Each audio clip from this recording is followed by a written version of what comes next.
All right. What about now? Can you hear now? Michael Marchese, zero sound, still no sound? I should have I don't know how to test the damn on Mike. No sound. One, one. What's going on, Nati? Can you? It's good now? All right. So awesome. On a scale of 1 to 10, new microphone. I don't know what I'm doing with it. On a scale of 1 to 10, how is the volume? 1 to 10. Michael Marchese says good. On a scale of 1 to 10, Audie Val says good. Okay, good. So I don't have to mess around with anything. I just had to click a button another way. Perfect, man. Appreciate you guys being here. Happy again Monday. I don't know. Oh, Pookie says 10. Awesome. I love it. All right. Oh, 10. Excellent. Excellent. The only thing I'm going to add is I'm going to get a little cover for this microphone. That'll be about it.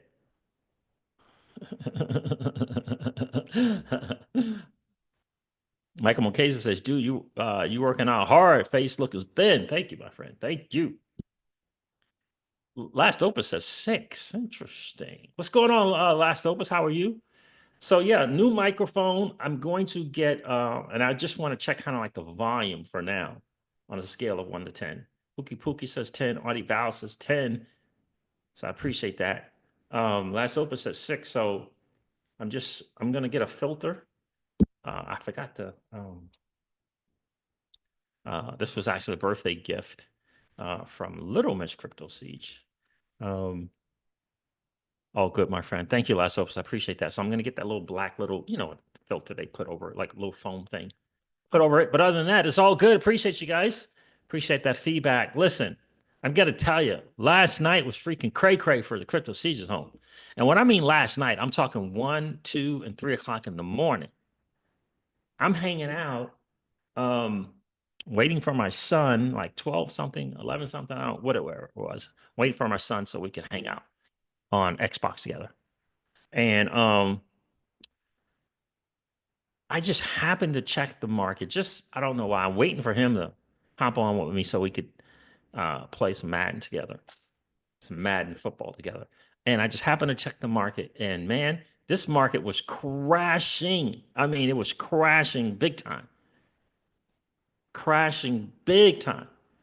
And I'm like, holy smokes, I got to check, my situations.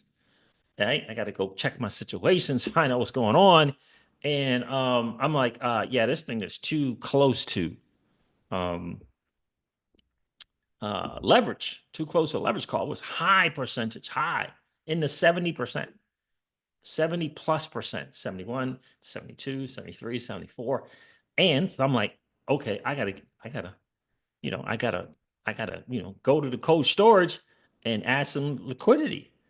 And nothing was working. So my passwords, my password manager, not working. My Ledger Live interface, not working.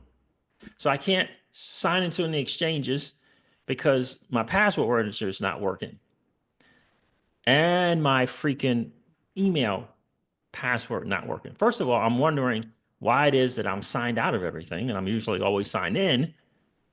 So none of the password working. So now I go to recovery phrases for everything because everything's, nothing's working. I can't access my passwords. I can't access my Ledger Live app. Coinbase is not recognizing my YubiKey. I'm like, what is going on right now? Nothing is working. I got a backup from my password manager. I got a backup from my main email that I use, right? It's not working. It's attached to my password manager is attached to my email thing. Nothing's working. And I'm in a liquidation event. Like, I'm like, what? Did something get attacked? What happened? you know, and I'm telling you, this thing went from my position went from like 68% to 74 and a half, 75%. While I'm trying to put in my backup code for my password, my recovery for the main email account that I use, my Ledger Live thing. Yeah, like it was. I mean, and it went so fast.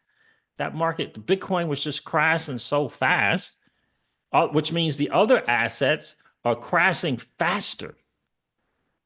You understand what I'm saying? So thank God, um, I was because first of all, Coinbase. Thank God, I finally got Coinbase to recognize. For some reason, it's not recognizing my US UB key. Finally got that to work. Finally got that to work. I'm like, why is this all of a sudden it's not recognizing my UB key? Finally got that to work. Figured out how to do the Ledger Live so I could interact with my Cold Stars wallet. Thank God. In the meantime, I am my disposable dirty nasty fiat that's in stables.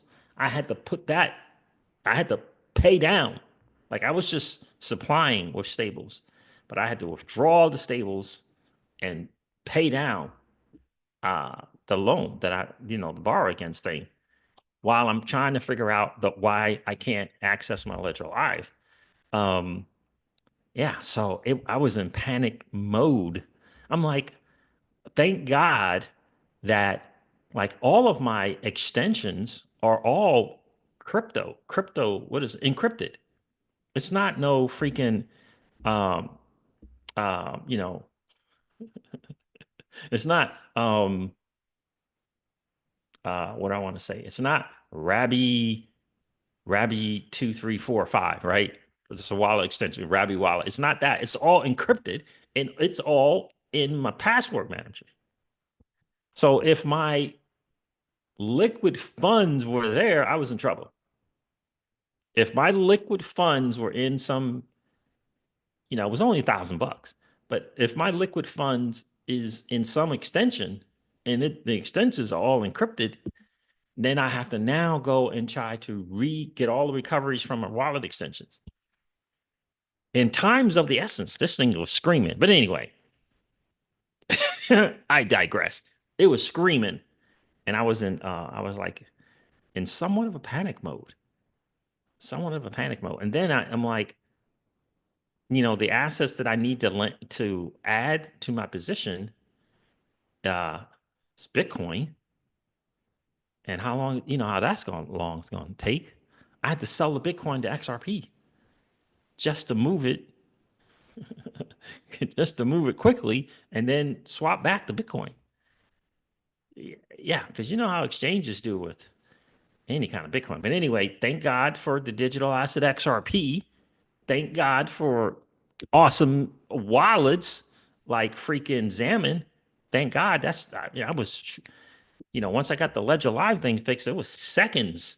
And then, using, hopping on the particular platform that I have to position in, that took, bridging over from the XRPL to this other blockchain.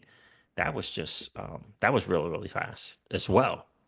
But boy, I gotta tell you, I was like, did I get hacked? Why would everything not be working at the same time? That was kind of my thoughts. Like, why is everything not working at the same time? Coinbase not taking my UB key, Ledger Live password is incorrect. Why is my Ledger Live password incorrect? Why? I don't understand it. Why does my Proton Mail signed out and I got to sign back in? Why is my password manager not working? Like all these things. Google emails worked fine. Thank God. The Google emails worked fine, but everything else, not great. And I know the issue was like, I mean, you're talking to customer service, and the first thing they want to say is, are you sure you put your recovery phrases in right? Are you sure you enter your passwords right? Like, dude, what are you talking about, bro? We're in crypto. We know how to. What are you talking about? Anyway, what's going on, Yosef? What's going on, my guy? Look, I got some great news about this market because people are panicking. Thank God for Real Vision and what they got going on to remind us what's the real big picture. What's the real big picture is going on? So thank God. I'm going to share some posts from X summing it up. I've done like, this is going to be like my third video because I think I've done two videos and a live stream where I'm going to share this post from Tanvi, from Raul Paul, and from Ray Dalio. Like, so we got to get the big picture because people are freaking out. People are freaking out.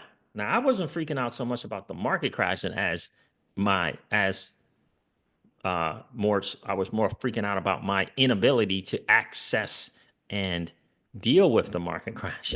You know, like what's going on? So Yosef says it's typically how they work during a crash or at the type of the cycle. These exchanges and platforms get funky at times. Yeah. I mean, like, yeah, that Coinbase thing was like, uh-oh, we got a little freeze action going on here. Oh, there it is. It's back. I up Siege. What's going on, Colin Hughes? How are you? Back in 21, yeah, Coinbase wouldn't let people log in for hours. Yep, I remember that, Joseph. I remember that.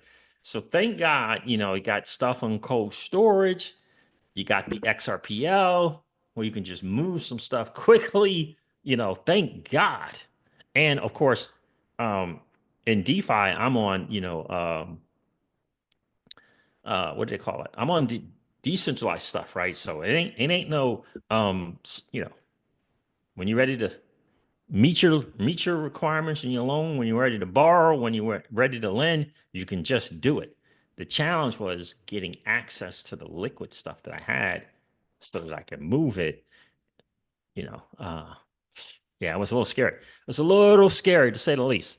So listen, I mean, we're gonna go over these numbers. I mean, I wake up this morning. I'm up till 3:30 in the morning.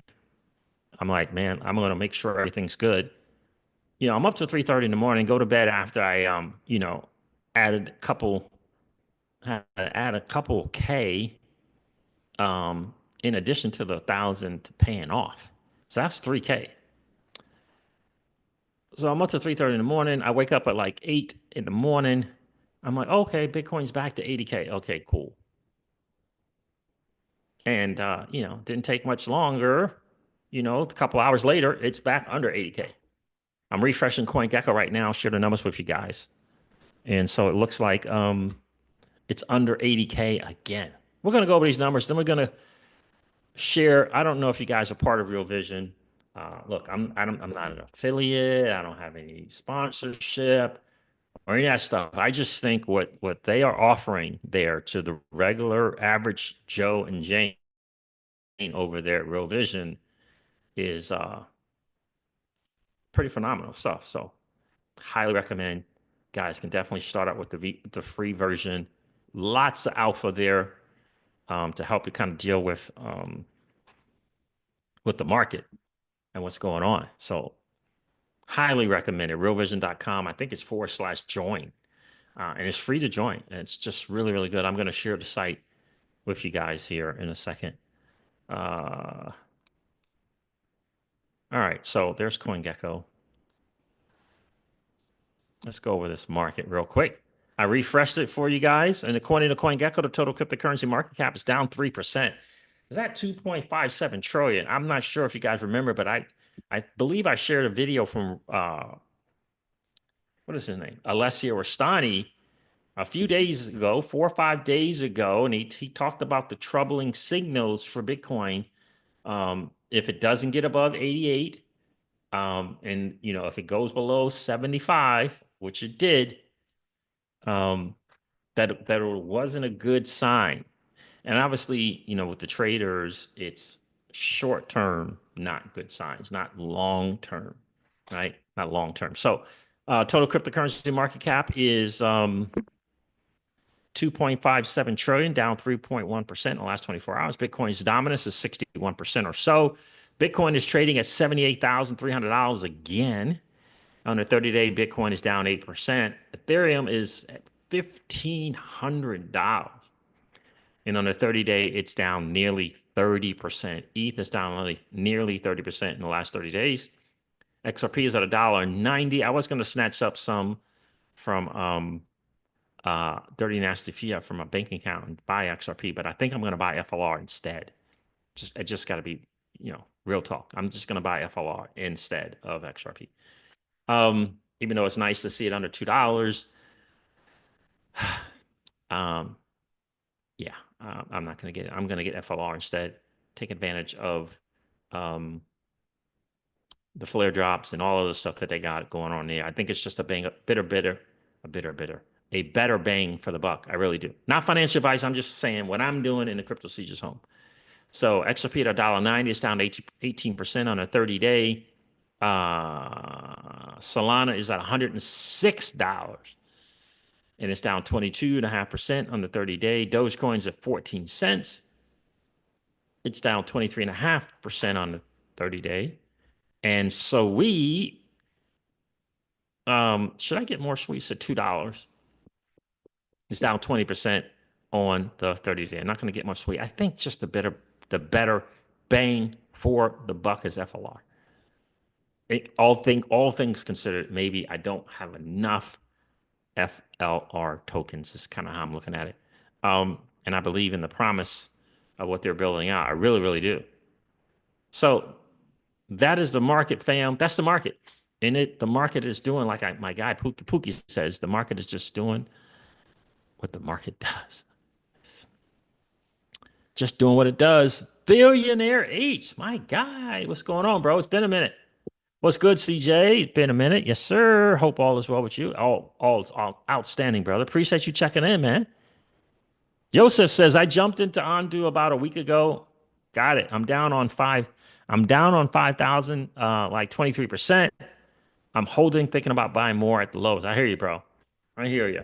I didn't add to my Ondu position a month and a half or so ago. I did, but I like Ondu. Look, there's a saying that you own the 1%, you own the leaders, and for me, Ondo is leading that space for sure. Guys, do me a favor and hit the like button on the way in. That'd be awesome. We always like to have just as many likes as we have viewers in the stream. Definitely do appreciate that. And if you haven't hit the like button yet, no worries. Just collapse the chat, go smash that like button, then come back and hang out with the CryptoCeej and fam. I think it's going to take me a minute to get used to this microphone, but yeah. It's a birthday gift from Little Miss CryptoCeej. Can you believe that? She hooked me up. She hooked her dad up. Hooked her dad up for sure. So that's the market. It is doing what it does. Appreciate you guys hitting the like button. That is awesome. I don't know. I think there's some people here who may not have seen my last two video uploads on T-Val.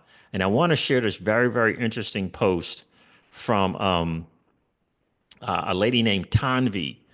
I think it's well put together and well thought out. And I think she is, I just gotta be honest with you, I think she is spot on. I really do think she is spot on in reference to the tariffs. I don't know if you guys saw it, but the EU person, not Madame Lagarde of the ECB, but the EU prime minister, is the prime minister, leader? I don't know what she is there. I don't know what they call them over there, but she was like ready to come to the table talking about zero tariffs, zero tariffs. So just a lot of talk about what's going on with these tariffs and how they're going to work. Real Vision sharing the bigger picture. But I just want to share Tom V's take on what the United States and President Trump's administration is trying to do. I want to share Ray Dalio's view on what the United States is trying to do. And then I'll share the Real Vision video from the realvision.com site where both Raoul Paul and Jillian Patel of GMI, which is the global macro investor, the number one most successful, profitable, accurate calling newsletter in history. Yeah, it's Raoul Paul's deal with GMI.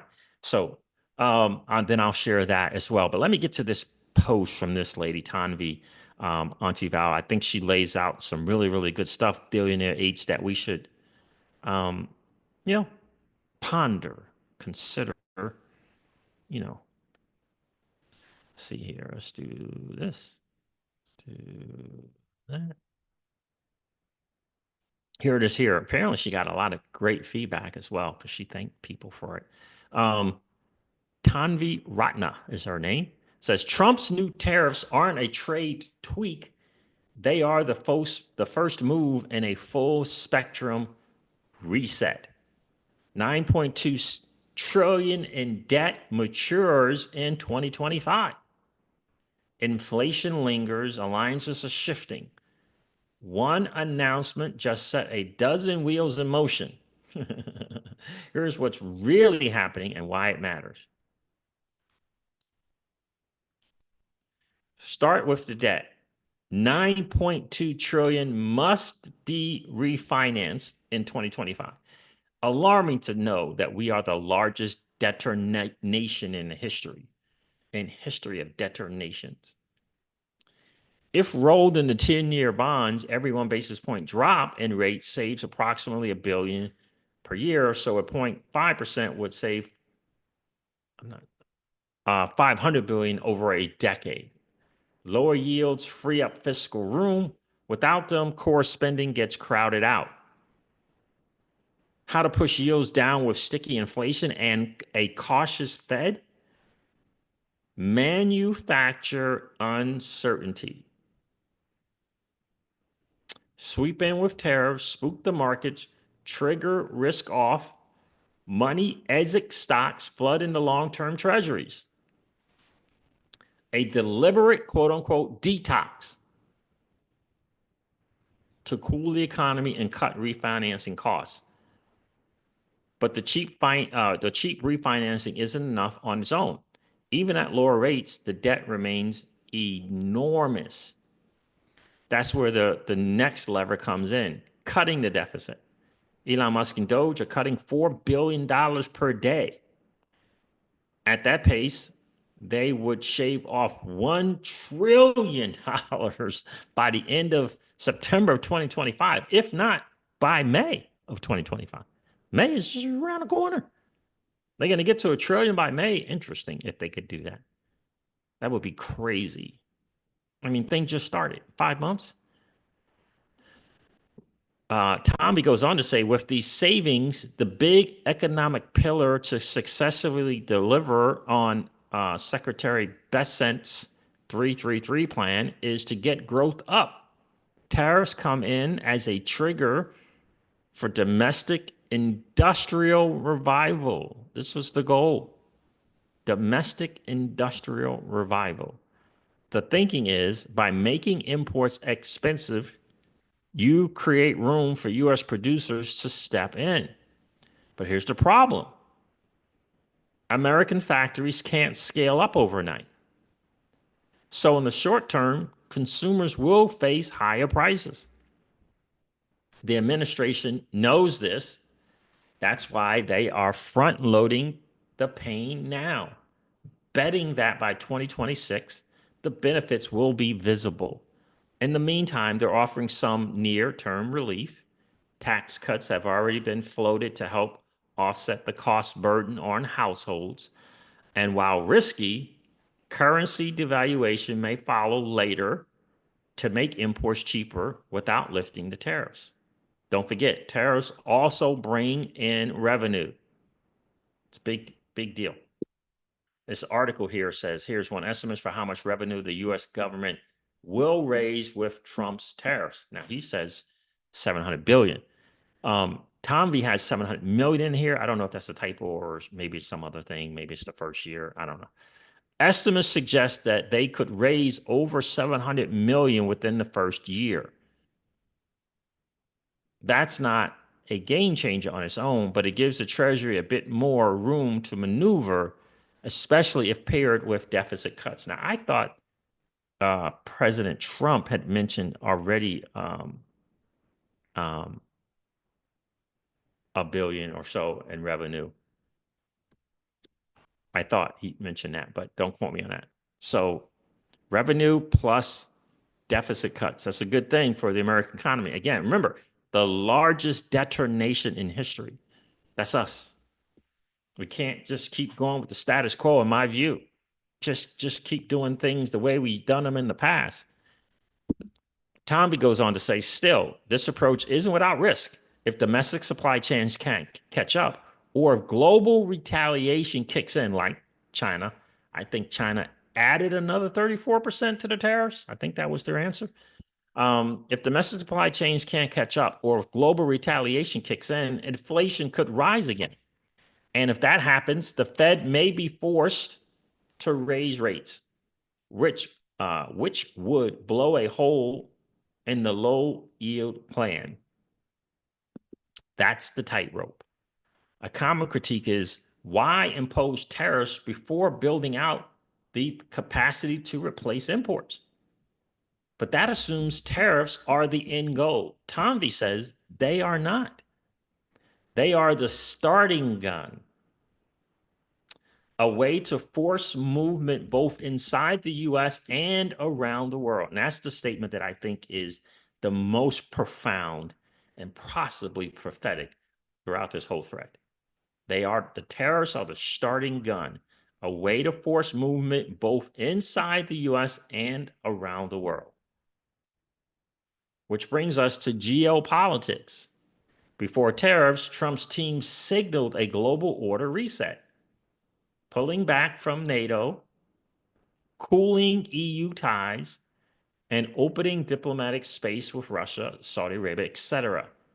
Tariffs now serve as leverage to renegotiate terms based on America First policy. It is alarming to me to see the politics from the Democratic side of things. It just is alarming. They just do not want to acknowledge the trouble that this country is in. And they want to make the people who are trying to fix the problem, make them the bad guys. The disgust of people treating us like we're just idiots, like we're just stupid. Yeah, we can just continue to BS you and play with your mind. It's just beyond me. They attack the people trying to fix it, but they don't come up with any solutions. They're not offering any solutions to being the largest debtor nation in history, trying to cut deficits and trying to get rid of this waste and fraud. They're not coming out, and they're fighting the people who are trying to expose and eliminate the fraud and the waste, and they're attacking those people. It's alarming, and it's just beyond me that adults, grown, as we like to say, grown people, grown blank people are doing that. Right? Grown arsa people doing it. Anyway, I'm not going to go into this lady bringing her kid in to Congress to say that she can't show up because she has a kid. But she showed up with the kid to share that she can't show up because she has a kid.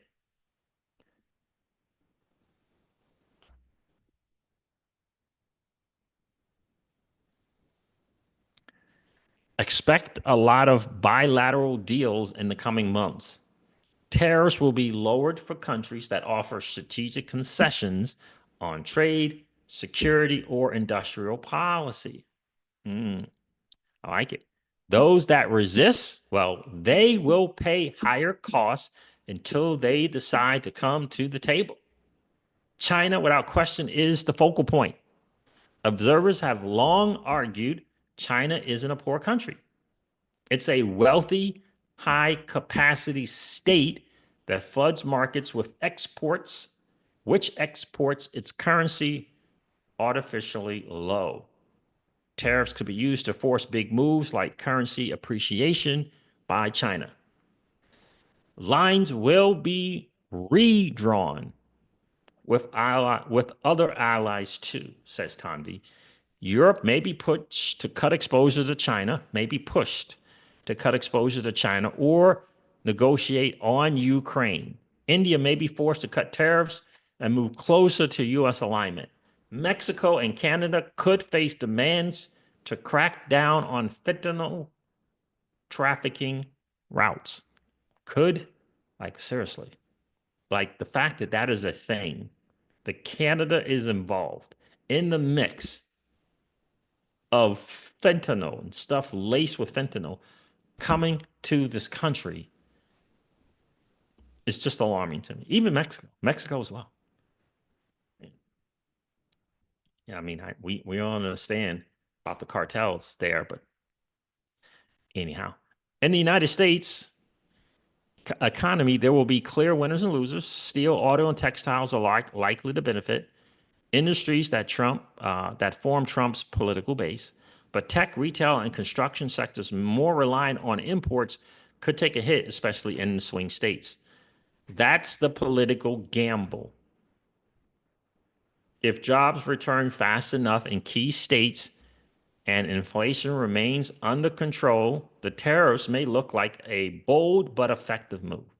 But if prices spike and job creation lags, the strategy could backfire by November 2026. The Wisconsin seat loss was a warning. Less than 18 months to show results from midterms. Voters don't respond to stratagems. They respond to prices, jobs, and narratives. FDR had fireside chats. Reagan had Morning in America. Trump needs a similar consistent messaging to Americans. So here's the big picture. Lower yields ease the debt wall. Spending cuts restore fiscal discipline. Tariffs jumpstart domestic growth, and geopolitics gets rewritten in America's favor. It is disruption by design with enormous stakes. If it works, it's a defining success. Debt under control, manufacturing reborn, global leverage restored. Can you imagine that we're in the opposite, that we are being leveraged? Anyway, Trumpism vindicated in 2026. If it fails, however, it's just inflation, retaliation, loss, midterms, strategic drift. And we're going to see. We're going to see we're going to see what's going to happen in midterms. We're going to see really if the American people are paying attention and understand the long-term vision. Not this immediate short thing, but letting the plan play out and seeing the bigger picture. I'm hoping that we can. I'm hoping that we can. A lot of times we can be just so short-sighted, and the people who are opposing the Doge and all these things with the new FBI, with the new SEC, all the people opposing it, waste, fraud, and abuse, and deficit, cutting these deficit spending, all those people who oppose it are doing it for political reasons. They're not focusing on the country and the dire situation of this country. They're just not paying attention to it. It's a head in the sand approach. I don't really understand it. Move accordingly is in the building. What's going on, brother? How are you? Yes, doing well, sir. How are you? Move accordingly said, I hope everybody bought the dip. Yeah, it's dipping again. Dipping again. JRR Quarters in the building. How are you, bro? How you doing, brother? How are you? This stuff in Texas is getting crazy with that Muslim stuff. But anyway, Auntie Val says, gotta fly, but definitely food for thought. Thank you, Auntie Val. Appreciate you checking in. Yeah, it's an interesting thing. Now, Ray Dalio has his take on what President Trump is trying to do as well. What about the merch, CJ? Yep, working on it. It's almost done. Almost done. He's setting up the store, so yeah, definitely. You guys will definitely be the first ones to know when we get those things available, for sure. So I'm gonna share just a little of Ray Dalio, and then I want to share, 35 minutes, yeah. Ray Dalio says the consequences of Liberation Day. That's President Trump's announcement of the tariffs and what they're going to do. Ray Dalio says, following up on my post below from earlier this week, Now that we see yesterday's tariffs announcement, it appears to me that the first order consequences of them will be significantly stagflationary in the United States and significantly deflationary / recessionary in sanctioned countries. Sanctioned countries, okay. As for the second order consequences, we will see other countries' responses, significant policy changes in all countries to try to negate these undesired effects with policy tools at their disposal. In parentheses, he says, most importantly, via the monetary and fiscal policies. I also think, says Ray Dalio, negotiations and changes in what the United States policies will end up being will come as second order consequences. For example, we have seen reciprocal tariffs by China, which if enacted and followed by other countries will have huge effects. And as I mentioned in my earlier article, I can imagine negotiations taking place over a China-US deal to strengthen China's renminbi relative to the United States dollar in exchange for some trade relief. If that were to happen, it would be more deflationary and depressing for China, which in turn would need to lead to an easier monetary and or fiscal policy in China. You get the picture. We have in store many big surprises and changes ahead. Guys, do me a favor, hit that like button on the way in. That would be really, really awesome. I'm not going to go through all of Ray Dalio's thing because I really want you guys to have a listen to Raoul Paul here. This is on realvision.com. Again, highly recommend you guys check out that free thing. Consider looking into the free version. It's not no catch to it. It's free. It's free, and you just access to a lot of good macro, bigger picture, long-term picture of what's going on. And I think for us who are on a journey of becoming a sophisticated investor, right? We need long-term views, long-term values, people who think and act in that manner. So this is Raoul Paul and Julian Patel. Let me see. I don't know how long before they start talking. Anybody with curve, the further your bag is down there, about a little bit later towards the end. Well,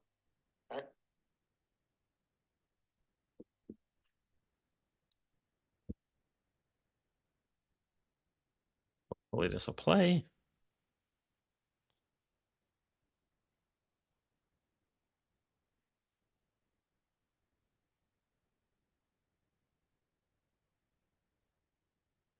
I am not.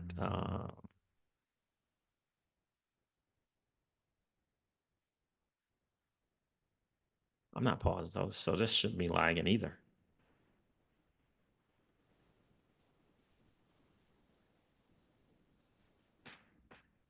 It's titled "Charting the Trade Wars Live" with Raoul and together.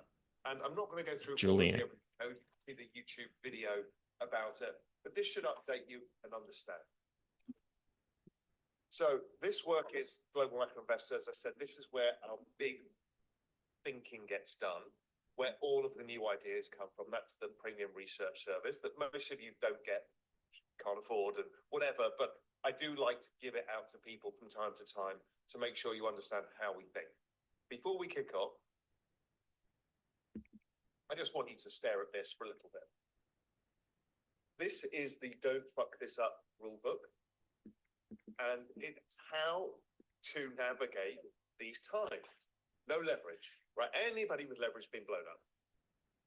No FOMO, so don't chase the peaks and don't sell at the lows. The further you are out the risk curve, the further your bag is down now. That's okay. I have SUI, Solana as my main holdings, so they're down more. Bitcoin is down less. You need to understand the risk curve. Then don't get fleeced. Don't lose control of your tokens by attaching some stupid website. Only have a small DJ bag. Remember when everybody thought that memes were going to be the biggest thing of all time? They've all gone to zero. Mm-hmm. That's because that's so far out the risk curve. It should be small and it should be there for fun. You're unlikely to make a fortune. The longer term time horizon is everything. Zoom out, remove the noise. And most importantly, expect 35% pullbacks frequently in Bitcoin. And that means more in alts. And buy the fucking dip if you can. So those are the rules to don't fuck this up. Understand that Just as we go through the presentation, and you'll understand the opportunity. Stand. So let's go through the everything code. Yeah. The everything code is the overall thesis of my understanding of how we got to where we are today, That's nice. Thank you. where we're going, and how it all comes together. I've said before, everything is demographics. The labor force participation rate is a representation of the demographics in the US economy. The US is better than others. Europe has worse demographics, Japan worse, China worse. But this is what drives economies, inflation, and it also drives government debt. As the population ages out, this chart is one that I'm surprised that nobody's copied from us, and is probably the single most important chart in all of macro. Government debt is a function of aging populations. It is there to paste over the cracks. If you remember, GDP growth equals population growth plus productivity growth plus debt growth. Debt growth is the part that is papering over GDP growth. It is filling in the cracks. It is very important that you all understand this. But as debt to GDP increases, it becomes harder and harder to figure out how to finance it. So what comes along is the use of liquidity. Now, we've used Fed net liquidity here. We'll talk about total liquidity later.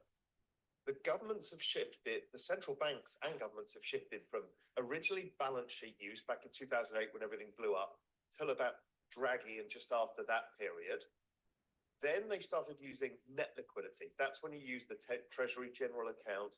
That's when you use the reverse repo. So you're bringing the private sector into this and the government balance sheet, not just the central bank balance sheet. And in recent times, they've moved beyond that to use total liquidity, which includes the banking sector. But basically, all liquidity is there is to service the government debt. This chart is incredibly important for you to understand. So zooming in where we are today, you can see that US total liquidity, so that includes the banking sector now, which is the new mechanism by which they're absorbing the debts and mandating banks to hold more government bonds. You can see it follows this debt to GDP chart. And here's the chart that drove the everything code. This is the interest payments going forward. And here is liquidity rising to meet it. This is how you service the massive debts. You pay the interest. You do it by currency debasement. That's what liquidity is. It's a fancy word for currency debasement. And total liquidity is the way that they've been doing it. Now, this is not new. This was all done after World War II, when at the same time the world was massively in debt. We had lost a large part of the working population via war. And we then had to erode the debt by financial repression. Financial repression is when you keep yields lower than growth or lower than inflation, but generally lower than growth, nominal growth. And what happens is over time, GDP rises, but debt doesn't rise as fast as GDP, and you erode away the debt. And that's by debasement. So that was very common in the 1950s. That lasted about 2 decades. We're about, where are we now? 2008. We're almost 2 decades into this episode. And interestingly enough, the S&P now very much follows the S&P in the 1950s. And what we had then was the everything code as well. We had this perfect 4-year cyclicality that plays out very similar to the cyclicality now. That cyclicality is the debt refinancing cycle. So this stupidly colorful chart that nobody can read, and if you're colorblind, you're totally fucked. But imagine you could see it. You can see all of these colors, and basically each color is a year.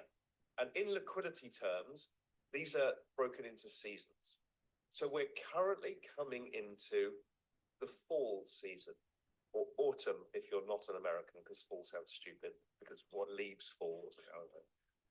But anyway, the autumnal season, and it's the nice autumnal color on the chart if you're not colorblind, is when you tend to see the main debts roll. So we've got about 9 or 10 trillion of debts to roll this year, and you need a large increase in liquidity. The last cycle, 2020, most of the liquidity actually came earlier because of COVID. But generally speaking, the liquidity cycle is this year. So we're expecting an expansion of liquidity. Now, there's various proxies for liquidity. Global liquidity is the important one, but it lags global M2, which is a faster reported series. Global M2 is driven a lot by the dollar, plus all of the private sectors and the government sectors around the world. So we found that these two have been really what matters. So when we think, now these are global numbers, everyone gets confused, the Fed are going to cut rates. It's irrelevant. It's irrelevant. It's this global liquidity that pays the global debts. Don't forget, 50% of the entire world's debts are in US dollars. That's one of the things that Scott Bessent has been talking about. Steve Merrin's ideas are about trying to reduce that. Good luck to that, but that's what it is, and it's the global cycle. So we know that the dollar is weakening. We'll talk about that later. That's a big part of this.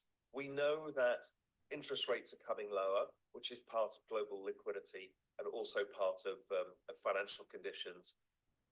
We know that the US has been using a drawdown in the reverse repo and the Treasury General account. It will rebuild because of tax season coming now, but generally the US is injecting liquidity. It will not use the balance sheet yet, but it may well do later in the cycle. We need to see. But where the big game is to be played is China. China's balance sheet lags China bond yields. So if you remember, the US said, well, we won't ever get to QE until our bond yields get close to zero. Well, that's happening in China right now. They're in a full debt deflation. And China's going to be very important to this story. And it's the most important headline that is going to come is what the agreement is with China. So the agreement with China will be, and I've been talking about this for a year in Global Macro Investor and Real Vision for Pro Macro, the agreement with China will be, you will agree to tariff terms, we will battle it out in public and make us look like we're all strong men. You will agree terms because you have a dollar debt problem. The Chinese have a dollar debt problem and they need to service those debts. The problem is the RMB is too weak and the dollar is too strong. They don't have the cash flows in a slow economic environment to pay for it. They know, the US knows, Yellen even went to talk to them about it when she was still at the Treasury. They need a weaker dollar. Now, the mechanism by which China gets access to those dollars is usually via the euro-dollar market, and it's Japan that is the big driver of the euro-dollar market. So when we look at the weakening of the dollar, I'd like to focus on dollar-yen to think of how this plays out. The yen is one of the world's big exporting economies, and it has a very weak currency. The yen needs to strengthen, and a strengthening yen and a weakening dollar will allow capital to flow into China and other dollar borrowers via the euro-dollar market. And the key thing that happens here is this chart of the Chinese currency against the yen. The Chinese currency was too strong versus the yen, and that has been putting pressure on Chinese exporters and the Chinese economy. It needs to rebalance lower. And this head and shoulders top and this head and shoulders top tell us the US, Scott Bessent, is going to get what he wants, which is a weaker dollar. A weaker dollar will stimulate global demand. It stimulates and allows for the rolling of global US dollar debts. It allows for exports and imports to free up. It allows for the movement of trade, even with tariffs. It's a very big deal, the dollar weakening. And if China can have a weakening yuan, a strengthening yuan, a weakening yuan against the yen, what it allows them to do is to compete. And that rebalances global trade and gets the global growth cycle going. So China headline risk to the positive side is the big one. Everything else is kind of noise, because this is the big rebalancing that the world kind of wants. Everyone has a trade-off here, and everybody will come to the table for a trade-off, even China. But of course, everybody needs to look like a tough guy in negotiations, but something will happen and we will rebalance and we can move forward. This is exactly what happened last time when Trump was in power in 2017. What we had was called the Shanghai Accord. It was a kind of public, not public agreement to weaken the dollar, to allow the Chinese to stimulate, because they need a weaker dollar to stimulate, because they don't want to weaken their currency via the currency band, because if not, you get a devaluation, which they do not want. So that was the Shanghai Accord then. The dollar fell dramatically and the Chinese stimulated massively. If you remember 2017, the Fed were raising rates. They were shrinking the balance sheet, but China and Europe stimulated, and that was via this mechanism. So this time around, we've got the Mar-a-Lago Accord, which is some generalized understanding that an agreement has happened. Now, I know this is all going to be complicated. Those of you who are Real Vision Pro members and GMI members, you'll get my transcript from ChatGPT where I go through this in detail and stress test our ideas against it. It's a phenomenal tool if you haven't used it. So you guys will get that to understand it. But now I'm going to hand over to Julian to go through. Okay, so just wanted to give you an idea about that. I think that's awesome. I think the bigger picture is so very, very, very important. What's Jungle Link's in the building? What's going on, brother? How are you? I think the big picture, the global picture is important. Look, I love Lesser Rastani. I really love blockchain backer and traders, but that is always blockchain backer is a good guy in addition to being a good trader, analyst, a TA guy. But those are always short-term views, right? 6 months, 90 days, 9 months. We need, in my opinion, if we're on a journey to becoming a sophisticated investor, we need a big picture. We need the macro picture so that we can adjust and plan accordingly. And I think Raul and Julian Patel, especially, he's really kind of like that brains behind the GMI. I mean, she's just really good with charts and seeing things in the future. And Raul is really good at not only seeing it, but actually being able to articulate it so it doesn't come across as, kind of geeky. And so those two together can have I think have a really good grip on things. Jungle Link says Treasury Secretary opening negotiations with Japan, right? And right there you go. And you got the EU lady, I don't know what her name is, but she's like, oh, I'm good. Let's do some zero stuff. Let's do some zero tariffs from you, zero tariffs. Let's go. Let's make that happen, right? So, of course, obviously she's coming to the table, right?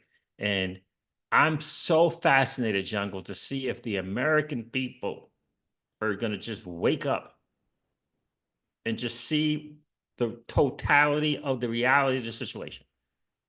Or are they just going to be socially engineered into politics? Into politics and taking these paid gigs to go protest. I have some faith that people are going to be able to think for themselves and look at the reality and the totality of being the largest debtor nation in history. And just check into the fraud, see if check into it. NGOs, CEOs of NGOs getting paid $750,000 to run an NGO as a salary. That's more than CEOs of productive companies servicing $750,000 to run an NGO. That's totally, you're not doing any work. It's totally funded. You're not doing work to bring in revenue. $750,000 per year. per year. Anyhow. Ah, that's right, Jungle. Jungle says everyone does calculates based on today rather than understanding we end somewhere more reasonable than today. It's always that, right? That's why I always say the definition of vision is seeing it before them, right? You got to be able to look 2 years and 5 years from now. That's the key. We're the largest debtor nation in the history of debtor nations. We're paying more in interest in the trillions of dollars in just in interest alone. Something has to change. The United States getting better and fixed is better for the world. We have to have an America first. In my opinion, we have to have an America first agenda. It's good for the EU. It's good for Asia. It's good for the other nations if we fix this issue. We have to fix the issue and one of the places you have to do it, in my opinion, is figuring out all the waste, fraud, and abuse. And there is major fraud, major waste, and major abuse that we are doing. We are doing it. You understand? We, an American citizen, is doing it.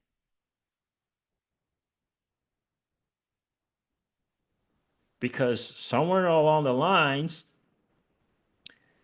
people just decided instead of just working for a thing, let's oh, that NGO thing, let's tap into that.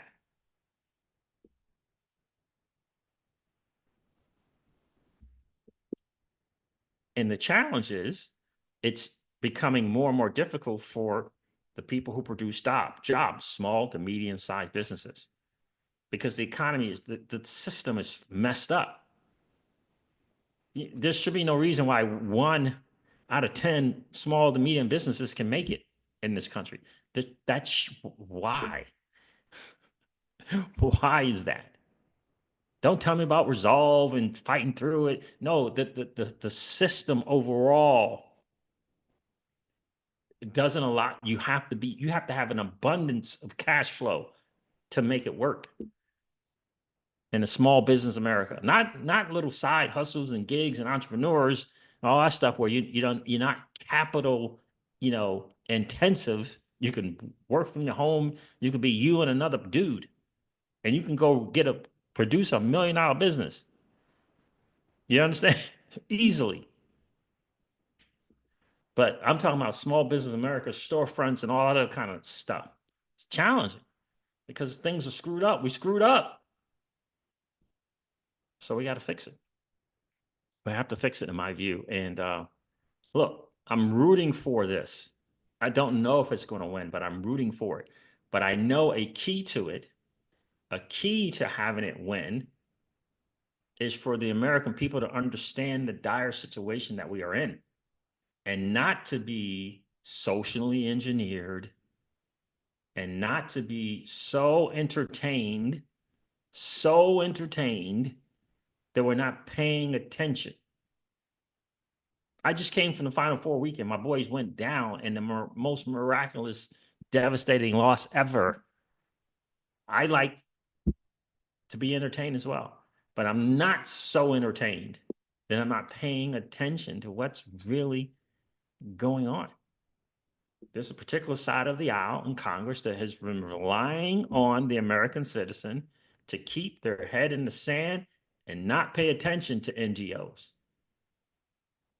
and tens of billions of dollars being spent for zero production of a product.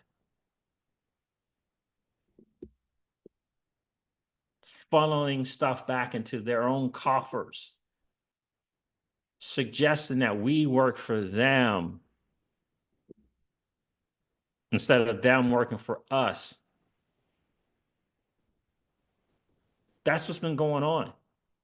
Because what they can do is they can just, what's the word I want to use? They can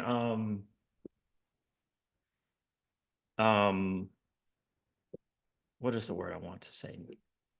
They can keep you distracted We're for entertainment. They just keep you distracted with that entertainment. Just be distracted while we're doing our thing behind the scenes and robbing the average Joe and Jane in this country. It's crazy. Theo and A says, yeah, that Duke loss hurt, bro. Ugh, bro, I'm at this game, watching this game. I just can't believe my boys did that. Like, up 6 or 7 with a minute and 27 seconds to go.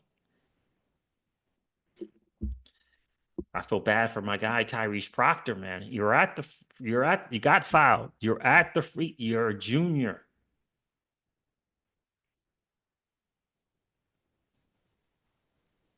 He's gonna have to work on his head game. It's not his talent. I hope he comes back, and I hope he decides to work on his head game, because that's what it is. It's a head game. I mean, and then the Houston dudes, I mean, respect. I don't know what else to say. Respect. Because that dude could have missed those free throws from Houston. He could have missed those. He's a 60-something% career free throw shooter. Tyrese Proctor is 70-something%, if not more. He might even be in the 80%. I think it was 77, 78%. You got to mentally know you got to make the front end of that. You got to know. And Miss CryptoCeej is like, he just rushed the shot. Like, he didn't want to go through his motion because of the nerves were so on him. He just wanted to. He didn't go through it.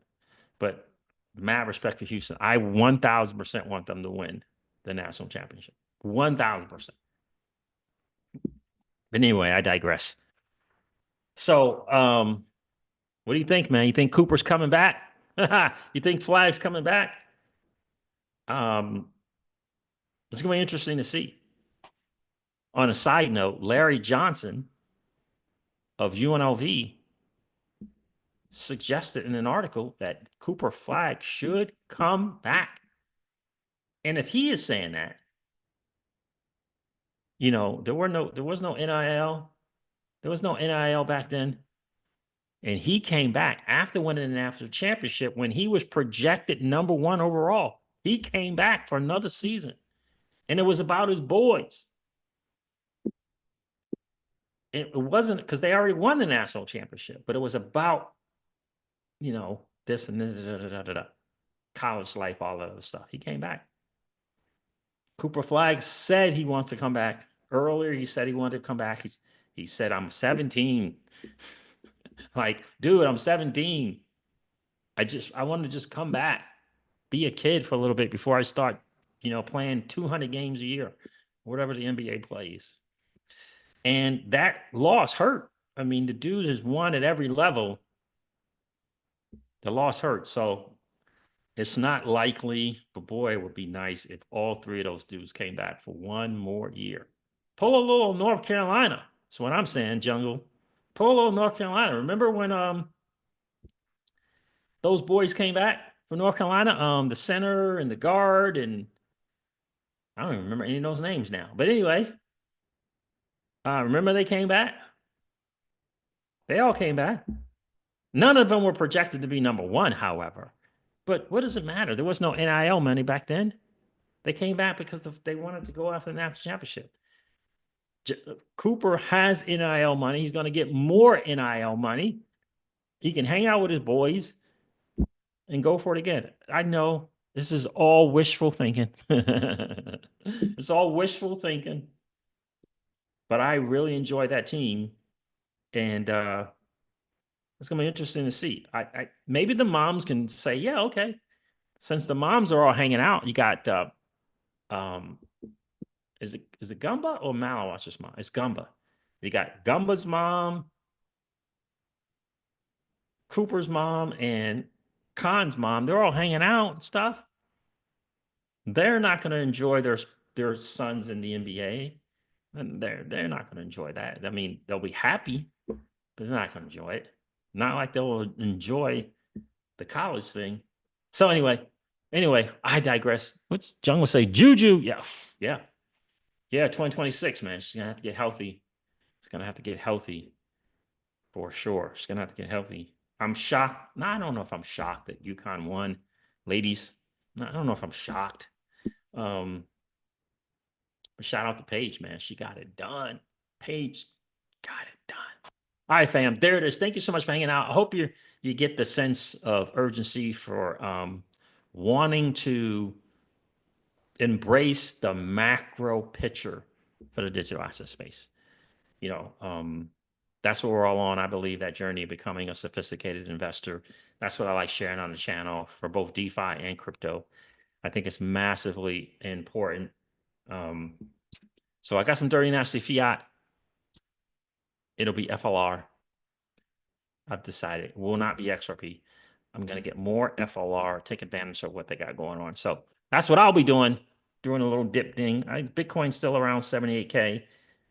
That's what I'll be doing is getting more FLR tokens. I got a couple books. Miss CryptoCeej got the microphone and the stand for me and 2 books for my birthday. Shoot, I'm in heaven right now. 2 books are coming. Power of the Subconscious Mind and setting intentions, man. I'm looking forward to it. That's right, Jungle. Jungle Inc. says, I'll take Trump and trade wars than Gensler and whatever and whatever that was. Yes, sir. Indeed. Without question. I mean, this is a ballsy move, but this is where we are. We gotta take a bold move and be good with winning and losing. Like, this is where we are. I mean, respect to President Trump. I mean, this is where we are. You got to make bold moves. All this stuff, in my opinion, is bold moves. I'm just not interested in all that stuff. I don't look. We're not in the 80s. This is not the 80s America. It's just not safer. Economy's moving, free enterprise, capitalism, small businesses winning. I mean, this is not that. Which I was in the 80s. I started my entrepreneur career in the 80s, right? 86. This time is not that time. It's just not.